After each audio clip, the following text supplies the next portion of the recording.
Hi every one, welcome to Viji physics Tamil. So நம்ம இன்னையோட நம்மளோட 10th லெக்சரில் இருக்கோம். It is part 2. ஆக்சுவலி நம்ம போன லெக்சர்லேயே வந்து பார்த்தோன்னா நம்ம எலக்ட்ரிக் ஃபீல்டுங்கிறதோட பேசிக் ஐடியா நம்ம என்னென்னு தெரிஞ்சுக்கிட்டோம். ஓகேவா? ஸோ அதுலேருந்து இப்போ நம்ம வந்து என்ன பண்ண போகிறோம்னா, இந்த லெக்சரோட அப்ஜெக்டிவ் என்னென்னு பார்த்தோன்னா எலக்ட்ரிக் ஃபீல்டோட ஃபார்முலா என்னங்கிறத டிரைவ் பண்ண போகிறோம். So that is thing. இது பெரிய பெரிய டெரிவேஷன்லாம் கிடையாது. இட்ஸ் ஜஸ்ட் என்ன ஒரு ஐடியாவை வச்சு இந்த ஃபார்முலா ஆக்சுவலாக இந்த ஸ்க்ரீனில் பார்க்குறீங்களா, இந்த ஃபார்முலாவுக்கு நம்ம அரைவ் ஆகும். அவ்வளோதான், சிம்பிள். ஓகே. ஸோ இப்போ நீங்கள் உங்களுக்கு கொஷனில் வந்து வாட் இஸ் எலக்ட்ரிக் ஃபீல்டுன்னு கேட்டாங்கன்னா, இந்த பேசிக் ஐடியாவுக்கு வந்து இந்த கான்செப்ட்க்கு வந்து நீங்கள் இது எழுதினா போதும். நீங்கள் ரொம்ப எலாபரேட் பண்ண தேவையில்ல.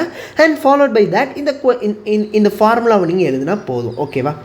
ஸோ இந்த ஃபார்முலாவை மறுபடியும் நம்ம படிக்கிறதுக்கு முன்னாடி I'm just going to give you some insight. ஓகேவா?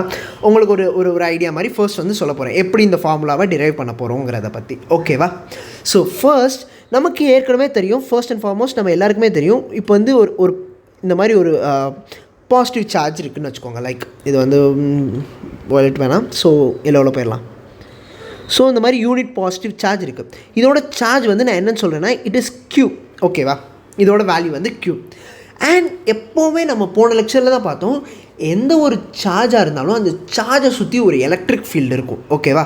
அது ஒரு ரீஜன் வரைக்கும் இருக்கும். ஒரு சர்க்கிளில் நம்ம ஒரு சர்க்கிள் போட்டோன்னா இந்த சர்க்கிளில் ஒரு ரீஜன் வரைக்கும் இருக்கும். அண்ட் இந்த சார்ஜ் வந்து சென்டரில் இருக்கணும். அது ஒரு இம்பார்ட்டண்டான விஷயம்னா. அண்ட் ஓகே, இப்போ சென்டரில் இருக்கலாம். ஓகே. இப்போ இந்த எலக்ட்ரிக் ஃபீல்டோட சோர்ஸ் எந்த சார்ஜுன்னு கேட்டால் Q தான். ஸோ அப்போ Qவை வந்து நான் என்னென்னு சொல்வேன்னா, I'm calling it a source சார்ஜுன்னு சொல்லுவேன். ஓகேவா? ஸோ இந்த Qவில் இருந்து தான் இந்த எலக்ட்ரிக் ஃபீல்ட் ஆரிஜினேட் ஆகுது. சரியா? ஸோ இப்போ இந்த இடத்துல வந்து இதான் நான் சோர்ஸ் சார்ஜ்னு சொல்லுவேன். சரியா? சிம்பிள். ஸோ இப்போ நான் என்ன பண்ண போகிறேன்னா, அண்ட் நமக்கு தெரியும் இந்த ரீஜனுக்குள்ளே இந்த Qனால் எலக்ட்ரிக் ஃபீல்டு இருக்கும். இந்த பர்டிகுலர் ரீஜன், இந்த சர்க்கிள்குள்ளே இந்த Qனால் எலக்ட்ரிக் ஃபீல்டு இருக்குன்னு நமக்கு தெரியும். ஸோ இப்போ நான் என்ன பண்ண போகிறேன்னா, இன்னொரு டெஸ்ட் சார்ஜுன்னு ஒன்று கொண்டு வர போகிறேன், Q0, which is Q0. இந்த டெஸ்ட் சார்ஜோட டெஸ்ட் சார்ஜ்னால் என்னென்னு உங்களுக்கு எக்ஸ்பிளைன் பண்ணுறேன். ஸோ நார்மலாக எந்த சார்ஜ் இருந்தாலும் அதை சுற்றி எலக்ட்ரிக் ஃபீல்டு இருக்கும். But test charge is a charge. அது நம்ம இந்த டெஸ்ட் பர்பஸ்க்கு அதுக்கு யூஸ் பண்ணுற மாதிரி தான் வச்சுக்கோங்களேன். இதோட எலக்ட்ரிக் ஃபீல்டு வந்து ரொம்ப டிமினிஷ்டாக இருக்கும். எலக்ட்ரிக் ஃபீல்டே இருக்காது இதை சுற்றி. இதுக்குன்னு இந்த Q0 சுற்றி எந்த ஒரு எலக்ட்ரிக் ஃபீல்டும் ப்ரொடியூஸ் பண்ண முடியாது. அந்தளவுக்கு அதோட சார்ஜ் வந்து இன்சிக்னிஃபிகண்ட்டாக கம்மியாக இருக்கும். சரியா? பட் ஆனால் ஒரு டெஸ்ட் சார்ஜ் வந்து எப்போவுமே என்னென்னா, it will get attracted or repelled. Like இப்போ இந்த டெஸ்ட் சார்ஜ் வந்து இன்னொரு சோர்ஸ் சார்ஜோட ஃபீல்டில் வைக்கிறேன்னா வச்சுக்கோங்களேன். இப்போ இந்த Q0 வந்து Qவோட எலக்ட்ரிக் ஃபீல்டுக்குள்ளே வச்சேன்னா, எலக்ட்ரிக் ஃபீல்டு ரீஜனுக்குள்ளே வச்சேன்னா, it will either get repelled or attracted. அது ரிப்பல் ஆகலாம், அட்ராக்ட் ஆகலாம், டிபெண்டிங் அப்போ அந்த சார்ஜ். இது பாசிட்டிவ். இப்போ வந்து Q0 வந்து பாசிட்டிவாக இருந்தால் அது வந்து ரிப்பல் ஆகும், Q0 வந்து நெகட்டிவாக இருந்தால் அது வந்து அட்ராக்ட் ஆகும். அது நமக்கு தெரியும். பட் இதனால் Q0னால வேறு எந்த சார்ஜுமே வந்து ரிப்பலோ அட்ராக்டோ ஆக முடியாது. பிகாஸ் Q0க்கு சிக்னிஃபிகண்ட்டான எலக்ட்ரிக் ஃபீல்டு ரீஜன் அதால் ஃபார்ம் பண்ண முடியாது. ஏன்னா அதோட சார்ஜே ரொம்ப ரொம்ப கம்மி அதை சுற்றி. ஓகேவா? சிம்பிளாக புரியுதா? That's it. ஸோ சோர்ஸ் சார்ஜ்னால் என்னென்னு தெரிஞ்சு, டெஸ்ட் சார்ஜ்னால் என்னென்னு தெரிஞ்சிருச்சு. ஸோ இதை வச்சு தான் நம்ம டிரைவ் பண்ண போகிறோம். ஓகேவா? சரி, சிம்பிள். ஸோ இப்போ நான் என்ன பண்ண போகிறேன்னா, எனக்கு வந்து இந்த சென்டர்லேருந்து, அதாவது என்னோடய சோர்ஸ் சார்ஜ்லேருந்து நான் ஒரு டிஸ்டன்ஸ் எடுத்துக்க போகிறேன். அட் அ டிஸ்டன்ஸ் ஓகே, இந்த டிஸ்டன்ஸ் வந்து at a distance point. Okay, at a distance ஆர்லேருந்து, ஓகேவா, அட் பாயிண்ட் Pயில் வந்து என்னோடய Q0ங்கிற டெஸ்ட் சார்ஜை நான் வைக்க போகிறேன். சிம்பிள். ஓகேவா? என்னோடய Q0 இந்த இடத்துல வைக்க போகிறேன். Q0 இந்த இடத்துல வைக்க போகிறேன். And this is a point P. ஓகேவா? இஃப் நான் Q0 அந்த இடத்துல வச்சேன்னு வச்சுக்கோங்களேன், டியூ டு Qனால் என்ன ஆகும்னா, இது வந்து இந்த சைடு ஒரு ஃபோர்ஸ் எக்ஸ்பீரியன்ஸ் பண்ணும். பிகாஸ் ரெண்டுமே பாசிட்டிவ் சார்ஜ் ரிப்பல் ஆகும் தானே. பிகாஸ் அண்ட் Q0 வந்து எலக்ட்ரிக் ஃபீல்ட் ஆஃப் Qக்குள்ளே இருக்கனால இது வந்து ரிப்பல் பண்ணும். ஸோ இதை ரிப்பல் பண்ணும்போது இந்த Q0ல ஒரு ஃபோர்ஸ் ஆக்ட் ஆகும், விச் இஸ் F. ஓகேவா?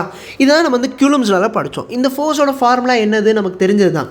So F is equal to 1 இது ஃப்ரீ ஸ்பேஸாக இருந்தால் 1/4 by epsilon naught Q0 by R² R cap. ஓகேவா? ஸோ இந்த ஃபோர்ஸ் நமக்கு தெரியும்.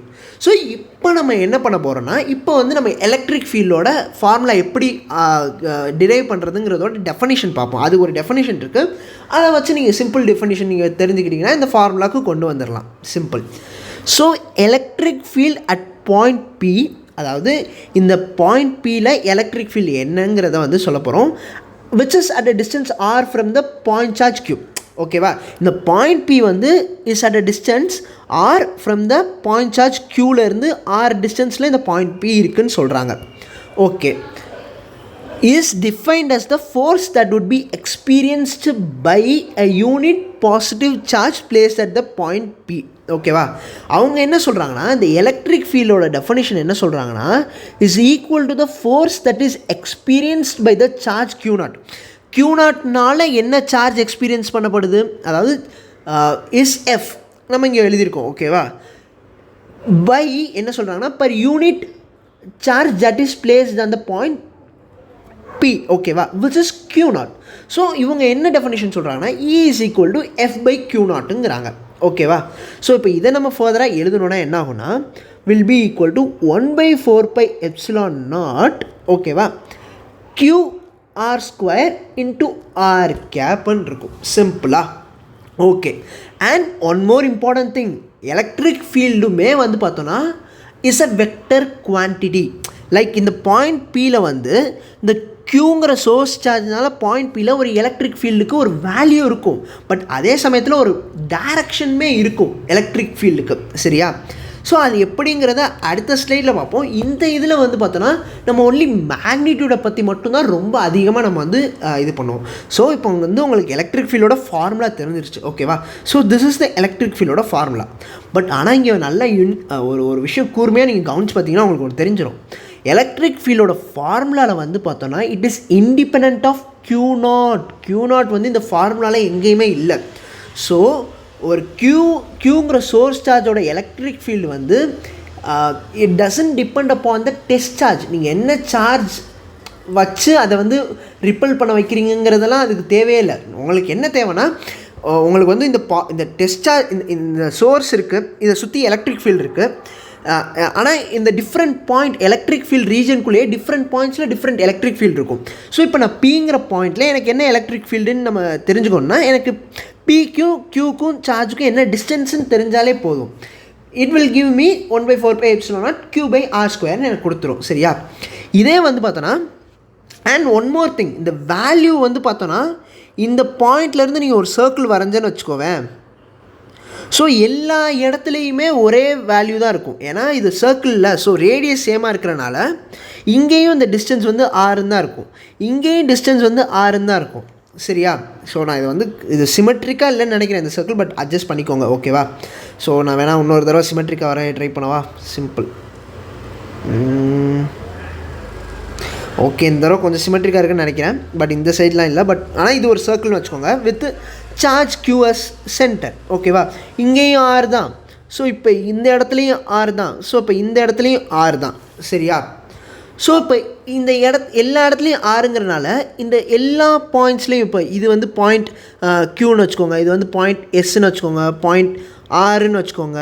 ஸோ அப்போ electric field at point P will be equal to electric field at point R. Magnitude wise நான் சொல்கிறேன், டைரக்ஷன் எல்லாத்துலேயுமே டிஃப்ரெண்ட்டாக இருக்கும். நான் மேக்னிடியூட் மட்டும் சொல்கிறேன். நான் இங்கே வந்து வெக்டர், நான் இதை வந்து உங்களுக்கு வெக்டர் போடல, பட் இருந்தாலும் நான் இப்படியே கொடுத்துட்றேன். So magnitude wise at electric field at R is also equal to magnitude of electric field at S is equal to magnitude of electric field at Q. So இந்த எல்லா இடத்துலையுமே எல்லா இடத்துலையுமே எலக்ட்ரிக் ஃபீல்டோட வேல்யூ, மேக்னிடியூட் வேல்யூ சேமாக தான் இருக்கும் இந்த சர்க்கிளில். இதே மாதிரி இன்னொரு சர்க்கிள் நான் எடுத்துக்கலாம் from the centre.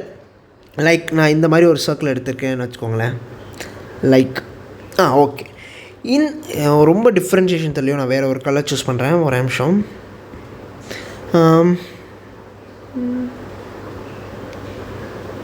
Okay, so இப்போ இதே வந்து இந்த சார்ஜ் இதிலேருந்து, இந்த சார்ஜ் க்யூலேருந்து இந்த பாயிண்ட்க்கு வந்து லேட்ட பாயிண்ட் ஏன்னு வச்சுக்கிறேன். ஓகேவா? இந்த பாயிண்ட்டோட டிஸ்டன்ஸ் R1ன்னு வச்சுருக்கேன். ஓகேவா?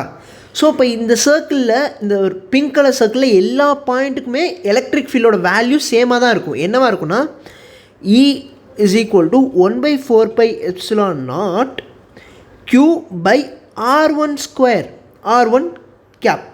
நான் இப்போ மேக்னிடியூட் பற்றி மட்டும்தான் நான் பேசுகிறதுனால நான் மேக்னிடியூட் மட்டும் எழுதிக்கிறேன், எனக்கு டைரெக்ஷன் நான் இப்போ எழுதலை. ஸோ இந்த மாதிரி தான் எலக்ட்ரிக் ஃபீல்டு இருக்கும் அதை சுற்றி. ஓகேவா, இதுதான் எலக்ட்ரிக் ஃபீல்டோட ஃபார்முலா. சரியா, simple. So electric field is independent of the test charge Q0. இதை நம்ம ஏற்கனவே சொல்லியாச்சு. And it depends only on the source charge. So அது சோர்ஸ் சார்ஜை மட்டும்தான் டிபெண்ட் பண்ணியிருக்கோம், டெஸ்ட் சார்ஜை டிபெண்ட் பண்ணாது. ஓகேவா, சிம்பிள். ஸோ நெக்ஸ்ட் இங்கே என்ன சொல்கிறாங்கன்னா R cap is a unit vector pointing from Q to the point of interest P. ஓகேவா, and electric field is a vector quantity ஏற்கனவே சொல்லிட்டோம். SI யூனிட் வந்து பார்த்தோன்னா நியூட்டன் பர் கூலும். ஸோ இது வந்து 1 மார்க்கில் நம்ம கேட்குறதுக்கு ரொம்ப சான்சஸ் இருக்குது. ஸோ வந்து இது படிச்சுக்கோங்க. SI யூனிட் வந்து பார்த்தோன்னா நியூட்டன் பர் கூலும், இல்லைனா நியூட்டன் கூலும் இன்வர்ஸ்ன்னு சொல்லிக்கலாம். ஓகேவா, அண்ட் இங்கே வந்து மறுபடியும் வந்து ஆர் கேப் என்னன்னு சொல்லியிருந்தாங்கிறத நான் உங்களுக்கு ஒரு தடவை சொல்லிடுறேன். ஆர் கேப்னால் என்னென்னா, ஸோ இந்த சார்ஜ் க்யூலேருந்து இந்த பாயிண்ட் பிக்கு வந்து ஒரு வெக்டர் நீங்கள் வரைஞ்சிங்கன்னா அதோட டைரக்ஷன் தான் வந்து பார்த்தோன்னா R gap.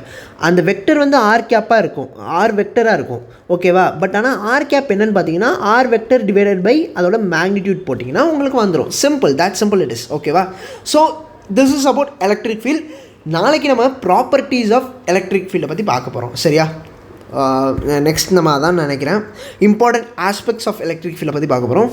So until then subscribe பண்ணுங்கள், ஷேர் பண்ணுங்கள். ஏன்னா நிறையா பேர் ஷேர் பண்ணாமல் பார்க்குறீங்க, லைக் பண்ணுங்கள். So that will give me a lot of confidence. And ஏதாவது நான் இந்த டீச்சிங்கோட கோர்ஸில் நான் வந்து ஏதாவது ஒரு பாயிண்ட் நான் வந்து மிஸ்டேக்காக தப்பாக சொல்லியிருந்தாலும் நீங்கள் வந்து சொல்லுங்கள். I'm ready to correct and I'm sorry for that. ஓகேவா, தேங்க்யூ எவ்ரி ஒன். சியர்ஸ். நல்லா படிங்க, மாசாக படிங்க. All the best.